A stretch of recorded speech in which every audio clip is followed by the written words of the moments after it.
Jai Shri Shri Gauranitaya, Jai Shri Govardhana, Krishna Bharata, Giri Govardhana Ki Jai, Shri Shri Radhamana Ki Jai, Gaura Bhamanangi, Hari Hari, all glories to single devotees, all glories to single devotees, all glories to the assembled devotees. So, welcome everybody. Today is a very, very auspicious day in the month of Kartik. We have the disappearance day of 3 personalities, which we'll just mention their names as we do every year. But hopefully one year Beeka Mathematics can get this class and can elaborate more on these personalities. Dhananjaya Pandit, and Gadadhar Das, and Srinivas Acharya, who are very prominent personalities in the Gaura Lila. Srinivas Acharya, especially for us, he was the spearhead of the preaching from Vrindavan to Bengal, and brought all the Bhakti Shastris, the original manuscripts from the Goswamis, and were able to relish and access these books by the transcendental grace of these great personalities. And they did some of the other extraordinary. Sri Dhananjaya Pandit is also eternally a coward boy. Sri Dhananjaya, what's his name? Vasudhama, Vasudhama. Yeah, he's also in this group that got initiated today into cowherding. So, with their respect to these the exalted acharyas. Om Namo Bhagavate Vasudevaya. Om Namo Bhagavate Vasudevaya. Om Namo Bhagavate Vasudevaya. So today we're going to be chanting from the Srimad Bhagavatam, 10th Canto, chapter 8, I think, verse 16, is that correct? Famous verse. I think this is Gargamuni speaking. Speaking with the very auspicious transcendental astrology of Sri Krishna to Nanda Maharaj and the residents. First, let off our respects to Narayana, Mashvitam, Navacharam, Navatam, Devim, Saraswatim, Vyasam, Tato Jayam, Odivayat. Esha Vashaya Abhashya, Gopa Gopula Nandana,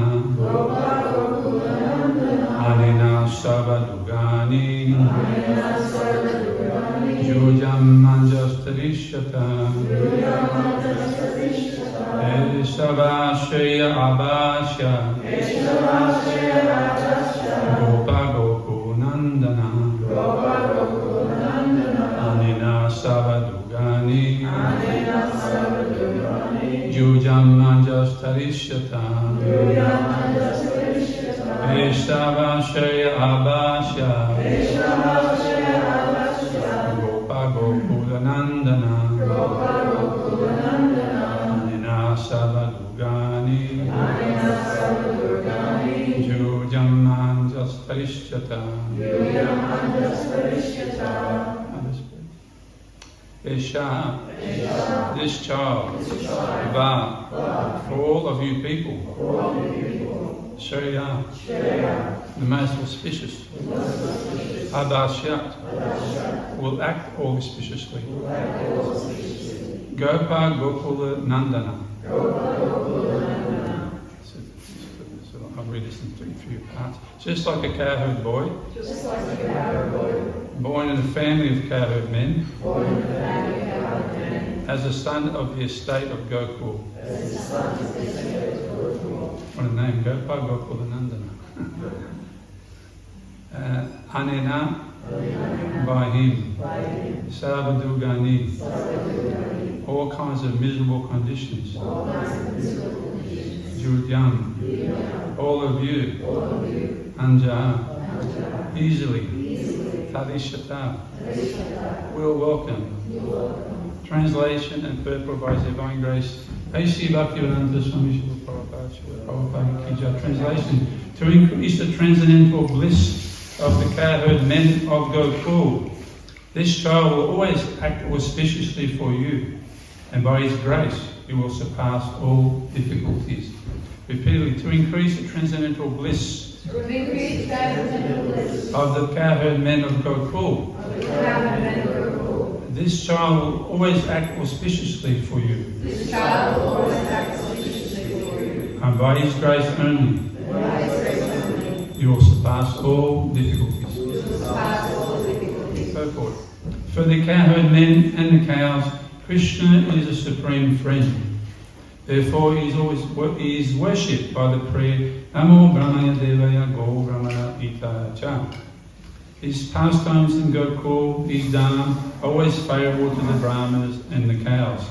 His first business is to give all comfort to the cows and the Brahmanas. In fact, comfort for the Brahmanas is secondary, and comfort for the cows is his first concern. Because of his presence, all people would overcome all difficulties and always be situated in transcendental bliss. Ganam ganam sarakaya sakusun veritam janatasmai sigurve nama ansapapatul vishakita sindhuve vishapatitanam padmidelo vaishnavyo namo nama Sri Krishna Chaitanya Prabhu Nityananda Shri Advaita Gadadhara Srivasadi Gaura Bhaktivinoda Hare Krishna, Krishna Krishna, Hare Hare, Hare Rama, Rama Hare Hare. So I sort of, this year chose this verse to sort of set up, so we can enter the mood of the resonance of Vrindavan towards Krishna and also and the cows as well, because this is Gopastami. Krishna is an eternal cowherd boy. And this is in his Boma Leela, in his earthly pastime, he had that intense desire from a very young age to tend the cows again. Because he was little, he wasn't allowed. See, in the spiritual world, he's always tending the cows. So it's a bit of a different program. I'll just read, very quickly read, maybe one or two, I won't read everything, just to set, because Prabhupada gives a lot of important instructions in his purports. This is a nectar devotion. Krishna said at the time that the cows, this is the time of Kali had been chastised. Krishna said at that time that the cows are worshipped even by the demigods. And he practically demonstrated how to protect the cows. At least people who are in Krishna consciousness should follow in his footsteps and give all protection to the cows. Cows are worshipped not only by the demigods. Krishna himself worshipped the cows on several occasions, especially on the days of Gopastami and Govardhana Puja. So that's another crack at the cows on Sunday. I won't read everything else. And then this is a small section from a lecture Srila Prabhupada in LA 1968, December.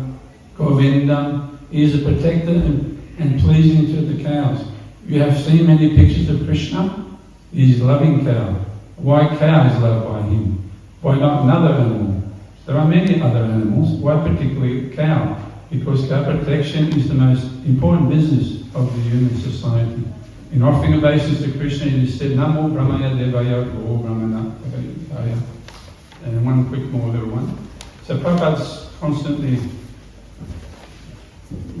using the word Krishna's practically demonstrating, showing us this. And also that famous letter in 1977 that we received from Vrindavan through to Krishna Maharaj. It was only a letter that was sent to New Govardhana Temple story. And Prabhupada this properly been inscribed to him, and Krishna Maharaj was glorifying Prabhupada. Prabhupada stated that actually he'd like to come and travel and do tours all over the farms and show us how to run these farms, something along those lines. And to Krishna Maharaj said to Prabhupada, you are the Farmacharya. And Prabhupada said, no, I'm not the Farmacharya. Krishna and Balaram are the Farmacharya. So we get absorbed in these transcendental loving pastimes of the Lord, primarily for our transcendental advancement and pleasure, and also the pleasure of the Lord, but also practical instructions given with the Bhagavatam. I remember Giriraj Maharaj was talking about his Ayurveda doctor, and he was quite impressed with him, and he said, where did you learn all these things? He said, most of it I learned from Prabhupada's purports. So pretty much whatever you're focused on, you'll find some practical things in the Shastra, because the Shastras are actually active personalities and activities going on. It's not just dry philosophy as such. So this is, I really like this one. This is from the Krishna book, chapter 6. This is after Putana was liberated by Krishna. He'd sucked the life hairs right out of him. When the gopis saw little Krishna fearlessly playing on Putana's lap, they very quickly came and picked him up. Mother Yasoda, Rohini, and other elder gopis immediately performed the auspicious rituals by taking up the tail of the cow and circumambulating his body. The child was completely washed with the urine of the cow, and the dust created by the hooves of the cows was thrown all over his body.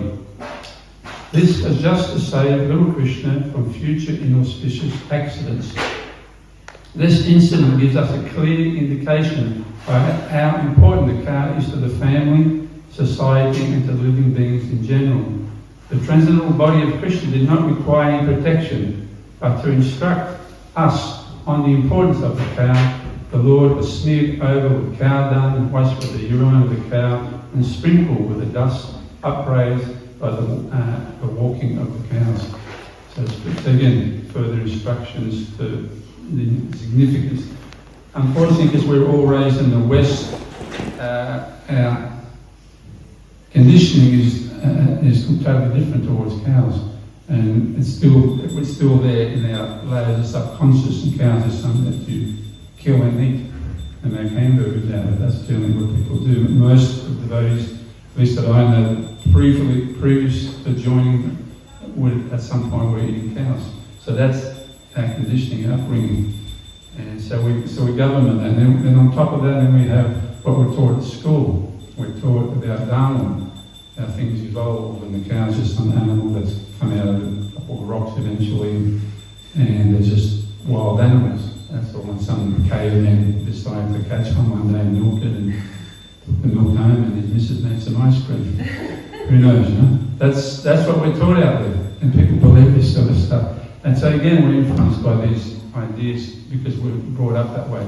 And I come across devotees all the time when you call a vet or you do something to a cow. What would they do naturally?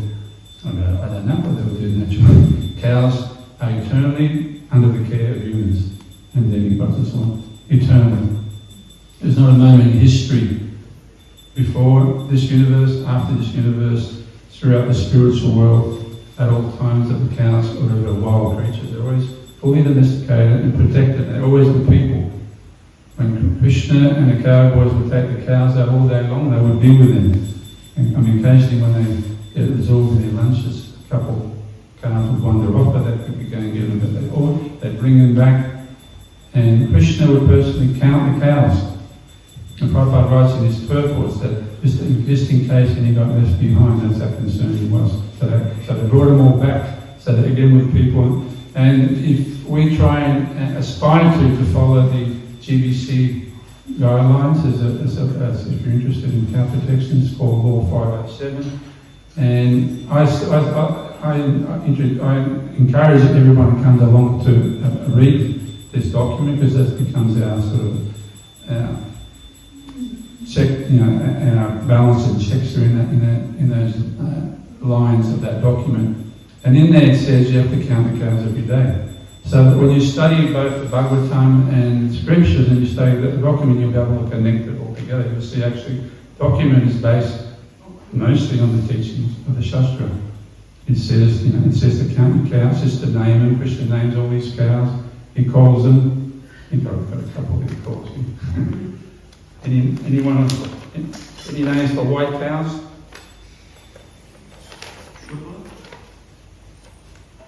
Yes, super. Where have I put it? Somewhere. Anyway. Disappeared.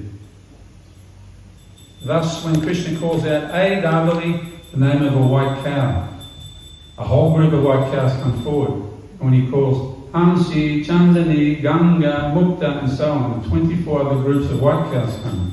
Thus, being called by the name, the cows, being called by their names, the cows are coming forward, and Krishna is thinking that when lost it. When it is time to bring them back from the forest, none should be forgotten. He's counting them on his dual being. So Krishna's very absorbed. And then they're sheltered when they come home. And it's even described in the Gopastami, they don't just, the boys are very hungry all the time, by the way. Cowboys are very hungry because they are tending cows all day long, playing games and running away from demons. And they use a lot of energy doing those activities. So they're always hungry, but even when they get home, they're so hungry they tend to the cows first. They put them in the sheds and make sure. So cows are always number one in this, at least in this culture. And I always like to emphasise this point because this is a culture that we want to aspire for, even though we're influenced, even a lot of things we do on the farm where we keep our cows and fence, and that's based on Western culture. In Vedic time, I don't think they had fences, at least in this culture, because the fences were the cowboys. But people went with them and kept an eye on them and took them here and there and brought them back, so they didn't require fencing, especially barbed wire and electric fences and all the things that we use. These are items of Kali Yuga. And then, they would be sheltered at night, and they all love, they're part of the family. So Krishna's actually 7 favourite cows. Anyone know what they are? Who they are? You should know.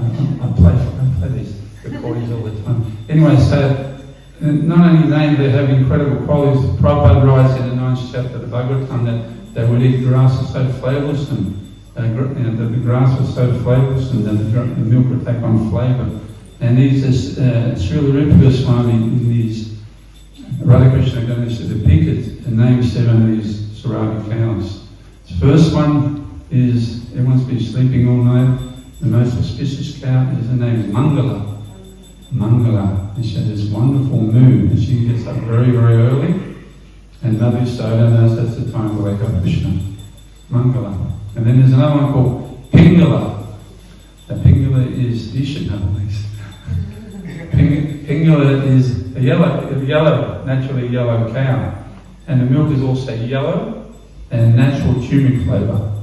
Pingala. And when Krishna looks a little bit unwell, like he's had a restless night, that's what Mother Yashoda thinks, even though he's been out all night. She thinks he's a bit restless and upset and not well. She'll give him milk from Pingala, medicinal milk, like that. So all origins of everything comes from the spiritual world. Now they have these turmeric lattes. These turmeric lattes have been going on forever. Pingala is a source of turmeric latte. Nice and frothy and warm and full of prane. The ultimate latte. So that's that. So Pingala. And then there's Ganga. Ganga is pure white. And again, Ganga, the name Ganga of this particular cow is the original Ganga. Before the Ganga, the river Ganga, Mandakini Ganga, and all the other names of Ganga. So this cow's the origin of the name Ganga. She's very beautiful, pure white, and naturally milk is also purely white. How many is that? 3? No, a bit of my memory. So then we have after that Pishangi. Pishangi is another one of Krishna's favourite cow. Pishangi, Angi means anga, limbs. She has perfectly formed limbs. She's very, very beautiful and very pleasing to look at. Pishangi, Krishna adores looking at her. Pishangi. Then there's Manikastani. Manikastani she has a effulgent forehead. She lights like the cow. She's a very extraordinary cow. And then we have Hamsi. Hamsi is like a great sage. She's very nice, like Hamsa, Hamsi. And she's stands above the others. None of the puffed up ones. She's just a bit more sober or so. That's Hamsi. And number 7 is Vamsi Priya. Vamsi Priya is quite an extraordinary cow. She's an older cow. She appeared before Krishna appeared. And she has a transcendental leela of Krishna. Vamsi Priya moves. The sound of the mooing resembles exactly the same sound as Krishna's flute. Isn't that extraordinary? And as we can understand, it becomes a bit problematic. I'm pretty much paraphrasing what I've heard. And so Vamsi Priya would moo in that sound of Krishna's flute, and the associates would hear it and would come and go, where's Krishna? and so she'd have just a bit of fun with Krishna in this way. So this is a spiritual world, and also our cows here, these are Radha Govardhana cows, they're not ordinary cows either. So the more we become absorbed in these transcendental literatures and understand that Krishna loves his cows, and we understand the cows on this farm are also Krishna's cows, then we will need to understand how to serve them in the way that pleases him. So this is our challenge as servants of the cows. And where there's nice guideline, I really like this document 507 of Law from the GDC, because it makes you realise that you've got a long way to go. When you read, and they call minimum standards, and you read through them, and don't go a long way to go. But anyhow, we try at least to take care of them somehow. We give them some attention. Cows really like human interaction, a lot of it, because that's by nature what they have. They like to interact with people a lot. And if you neglect them, then you'll see their personality will change. They become almost angry and upset with you. If you go and see some of the older bulls that I've had to put on the other side, just near the space, don't have enough room to feed them on this side. When I go and see them, which is rarely, and they're not happy. They're not happy because they're being neglected. So anyway, we ideally need more people. It's this new Govardhana farm. If people want to get involved with cows, it's an ideal place to do it. We're thinking of starting maybe some mini courses for Krishna Pad, for Krishna Village, like an introduction to cows. So you can come up close and personal with them, get to know intricacies and what we do here, and then perhaps maybe offer yourself for some service from time to time. It doesn't have to be day in, day out, but they need to be cared for day in, day out. But you can come sometimes and help out, feeding them, brushing them, pulling tips off them, moving them. They're just like being with people, fixing the fences and pulling out the weeds and the rest of the stuff. We run several programs here. Obviously the milking program where the cows are milked. They're one herd, there's a pregnant herd, the young bullock herd, they're trained to work, but they don't do a lot of work. And they can pull a log and a plough and a cart and so they're trained to do that. These boys here, you can see they're manageable, big bulls, but they can be handled. And then we have the dry herd, which is not the non-pregnant, non-milking cow, and we have the old bulls and the geriatrics, which take a lot of attention. They're very old. You don't see old cows. That's another problem in the West. All the cows are young. Isn't it? In the beef industry, 4 or 5 years old. Hare Krishna. And the dairy is very similar, 5, 6, 7 at the most. When they reach a peak of their milk production, they're replaced by younger cows. So people don't experience a full range of cows from the age of 0 right through to 25, 26, 27. I think in the Guinness Book of Records, there's a cow that lived for 48 years. So they live a long time. So people don't know how to deal with them. So that's why we have to be careful when we observe and take too much advice from the outside world, because they don't have a lot of experience in the things. They generally move them on. So we treat horrific injuries and cancers and the other things you normally wouldn't see in cows. Most farmers would just kill them. We had a young bull pundu that cut his tendon. If an animal cuts its tendon and is bleeding, you normally put it to sleep. We nursed it for 7 months, and now he's running around and causing all sorts of problems. So today's Gopastami, it's a glorious day. Krishna is coming of age. He's coming of age. He's reaching Puganda age, which is like the age between 6 and 10, even though in terms of time, I think he's only 3 years and 8 months old. Krishna sort of developed at a much faster rate, like 1.5 times. And it's mentioned that great personalities do that. They develop quicker. So they've just not long moved from Gokul. There was that famous meeting in Gokul, headed by Nanda Maharaj, Upananda, where they realised that maybe we should leave this place. There's Putana and Kartima, Trinavata, and these big trees fell over, almost squashed the boys. They were so lucky they were between the trees, on the sides of the trees. Somehow Lord Narayan protected them. But I think we should move, and there's this beautiful place, the other side of Jamuna, called Vrindavan, the grasses are very lush there, and we should maybe go there. What do you all think? And they all said yes. And they immediately packed up, and their bullock carts, and they travelled all day, right right into the evening, very long trip. All the cows are on the front. It's a very nice description of Bhagavatam, which we don't have time to read today. Cows are on the front, the mother is soda, the children, the old men, and the ladies are on the carts. And in the Gopastami, some of the border carts are described that covers, some of that lower levels with kitchens. And, they weren't just simple little carts, they were quite sophisticated carts. They could actually live out of them if they had to. They travel on all the way, so they had to go right up north to be able to cross the Jamuna with the cows and back down south to Vrindavan.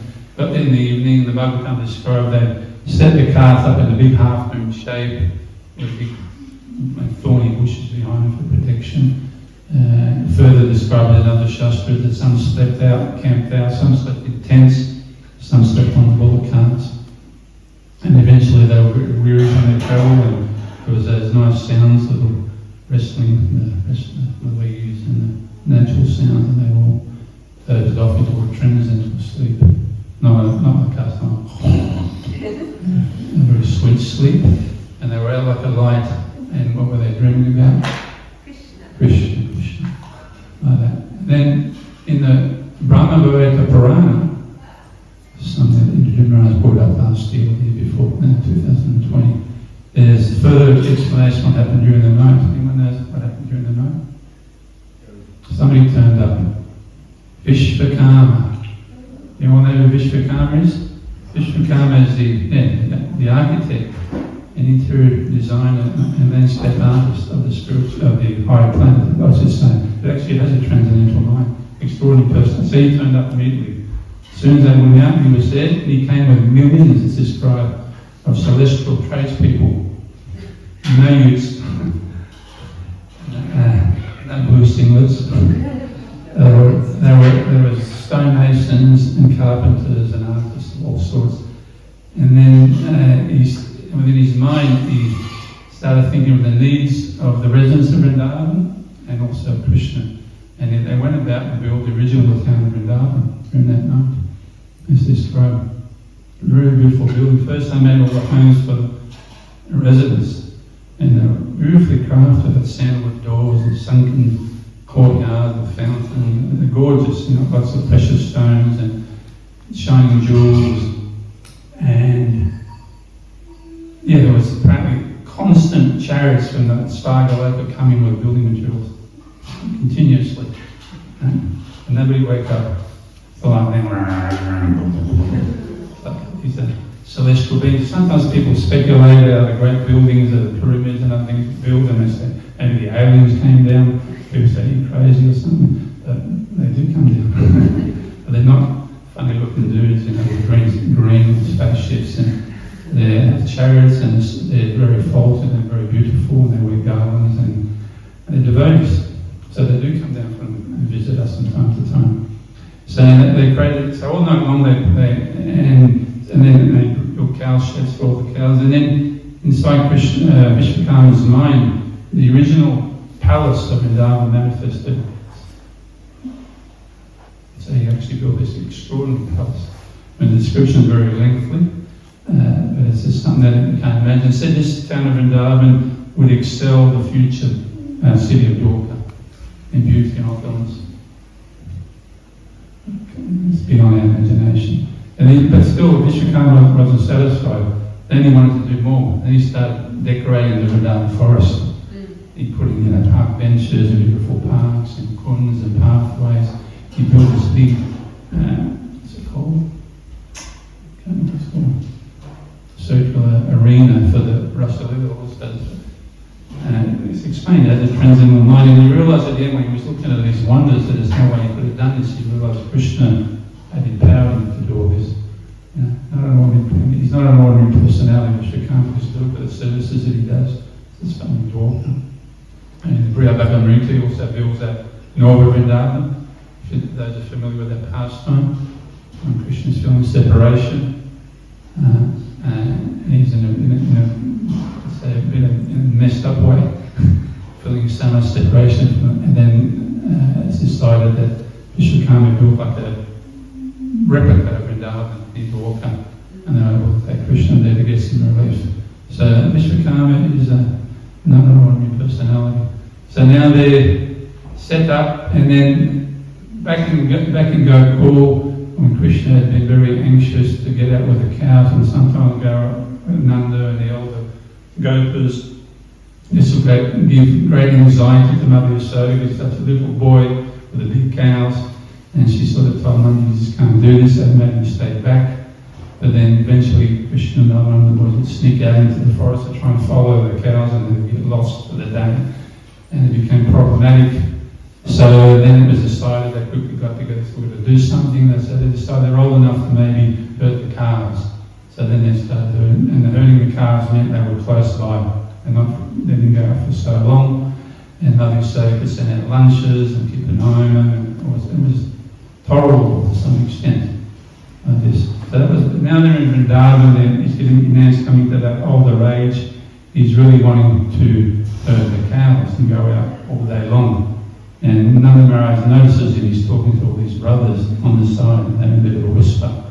Nanda's wondering what's going on, and one of his younger brothers spilt the beans and said, Krishna wants to go over the cows. And then, so they decided, they initially goes here and decided there and then that maybe he should. They picked an auspicious day, which is today, Gopastami. There was great pomp, celebration, initiation. Krishna was named on that day. Gopal, yes. And Balaram became Halada. Prabhupada calls him the plough holder. The plough holder. Before that, he was a Vasapa, a calf herder. And he's a Gopal, a cow herder. And it was a very dramatic day for the residents, because Krishna was going to go out all day long. And especially Mother Yasoda. I mean, I've described this many times before, but I'll describe it again. There's many descriptions actually, and in scripture you will find many descriptions of the same pastimes, because Krishna performs his pastimes every day of Brahma. How many days does Brahma live for? 365 times? No, I think it's about 36,000 days or whatever. Anyway, it's a lot of days of Krishna. So sometimes the Puranas of different scriptures will have snippets from various days of Brahma and AP, so it may sound a bit different, but they're all transcendental. So on this particular instance, the moment was coming that we're going to go out, so they went out to the very gates, the outer regions of the town, and Mother Yasoda got down to embrace her son to say goodbye. He said, no, Mum, stand up. I'm a big boy now. I want you to stand up. He'd been sort of showing this grown-up attitude for some time. He was sort of starting to refuse to get dressed by his mother. He wanted to dress himself, and he was showing some independence. And also when there was talk of him herding cows, he would show his, so I'm ready, just tuck his belt. So they've been going for this. And also the cows were starting to get wind of it, and they were starting to refuse to go out. They couldn't get the cows out. So it became an emergency in Vrindavan to get Krishna to go out with the cows. So they're there, she's embracing Krishna, the cows. So imagine this beautiful description. The cows are heading out, right? They can see Krishna's back embracing Mother Yasoda. The cows turn their heads towards Krishna. See that the back of the cow with the head turned. It's considered one of the most beautiful view of a cow. And Mother Yasoda sees those cows. Krishna sees Mother Yasoda watching the cows, and then he does the same thing with his back. He turns his head to the cows. And they look at him, he looks at them and said, they say, let's go, it's our turn now. We've been waiting a long time. And he lets go Mother Yasoda at that point. And that's considered by some of our acharyas the very moment of Gopastami. Krishna goes out. And then the cows wouldn't go out, they still wouldn't go out. I mean, the Gopal Champa explained, everyone went out. The old men, all the Brahmas, chanting, so they all went out. But the cows did not move. They went back there, and they just wanted Krishna for themselves. And still they wouldn't move. They wanted Krishna at the front, so they could see him. Because normally we heard cows from the back. Isn't it? And generally we heard from the back or called.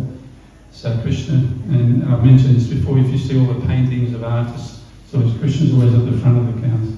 You don't see a bunch of cows and silhouette of Krishna at the back. He's always at the front of the cows. And they went off And this would become their daily routine. The boys, as soon as they were out of sight, they just went for it. And they play and play and play. And they joke and joke and joke, and they steal each other's lunches and they muck around. Like I said earlier, they love to eat and eat sometimes. There's one incident where they've been snacking all day. And they were getting worried because it was getting close to lunchtime and there's hardly anything left in their lunch boxes. And they talk amongst themselves. My stomach is as empty as my lunchbox. I'm pretty well food. My stomach is empty as my, another one said, I've barely got any food in my lunchbox to even whet my appetite. What's even the point of eating? And eventually they complained to Krishna.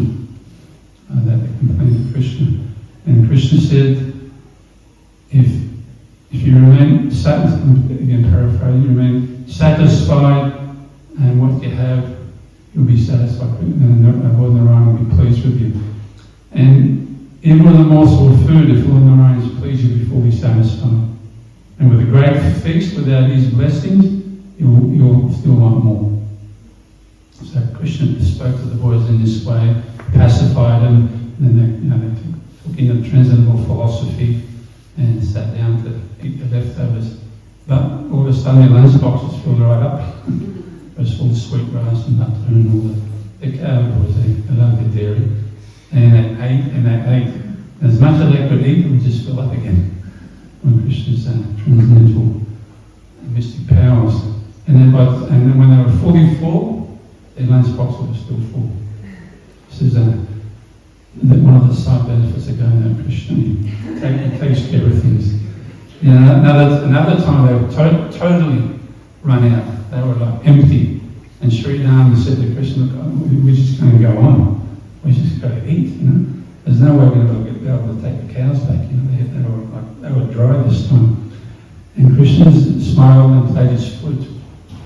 And all of a sudden all these little pots of yogurt, rubbery, and yogurt, and so yogurt and butter, manifested little pots, manifested all over the fields, everywhere. As far as you can see, there's little pots manifest. And it's destroyed. The cowboys leaped on them just like a tiger leaps on his food. They were leaping. So the boys do like to eat, they like to play, they like to joke. And finally on this auspicious first day, because they were so excited, so much energy was expanded that Krishna himself was really, really tired. And the cowboys really became very concerned because he said, we can't take him back like this, you know. What's going to happen if we take him back tired? What's she going to do? No, she won't get angry. She's going to think maybe tomorrow she should stay home. Only you should rest. So immediately they started clowning around, and joking, singing, because they're very talented, the cowboys.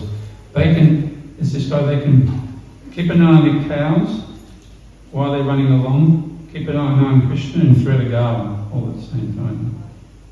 It's said they can make better garlands than the gopis.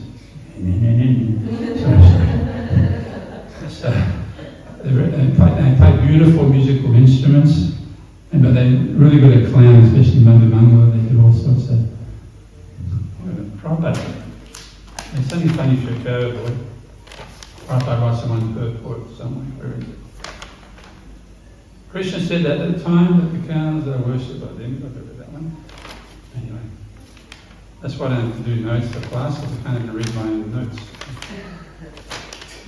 I have no idea what to put it. Here we go. This is in the Bhagavatam 13th chapter of the 10th canto. Incidentally, this is Srila Prabhupada's last chapter that he wrote and translated. Purport. So this is Srila Prabhupada in his final days, and it was Srila Prabhupada's disappearance a few days ago. When Krishna was eating with his cowherd boyfriends, a certain bumblebee came there to take part in the eating. Thus Krishna joked, "Why have you come to disturb my Brahmana friend Madhumangala? You want to kill the Brahmana? This is not good." All the boys would laugh and enjoy speaking such joking words while eating. Thus inhabitants of the higher planets were astonished at how the Supreme Personality of Godhead eats only when yagna is offered, was now eating like an ordinary child with his friends in the forest. It's mind-boggling. We're talking about the Supreme Person, the original being. By the way, just in case you didn't know, Krishna is not God. Okay? He palms that off to Lord Narayan. Krishna's a cowboy boy. He likes to be with his friends and his loving family. He doesn't get involved in the God stuff. Still, occasionally, when there's Jamalarjun trees, popped out of the tree, we finished in 1 minute, right? They worship him like God, as described in that moment. He has so many unlimited energies. His Shrivgan Shakti, this Shakti, this energy that reminds him of his supremacy, manifested, and he dealt with them in a godly way, and off they went. And as soon as he approached Mother Yashoda again, and she's Krishna Prem personified, that extraordinary Prem again transformed him back to his normal little boy. He was again Mother Yashoda's little boy. So Krishna occasionally will show his godhood, but generally all the God stuff. And they give credit to Lord Narayan all the time themselves, the Brajvasis. They're God-conscious people, but they love Krishna as well. Very interesting. So now we've got a couple of buckets of bananas and carrots. Before you have your own breakfast, please go out and feed the bulls out there. I'm going to turn the electric fence off, otherwise your hair will stand on end. I mean, people think we're in ecstasy, but not quite. So thank you very much. There's no time for comments and questions today. All glory is to Srila Prabhupada, the revealer of the Dham, and the revealer of the Dham. All glory is to this everybody. All glory is to Krishna's cows. So if you want to serve the cows any time, come and see us, or if you want to come for a visit, and we'll tell you what we do. Hare Krishna. HG Krsna Kirtan, prabhu.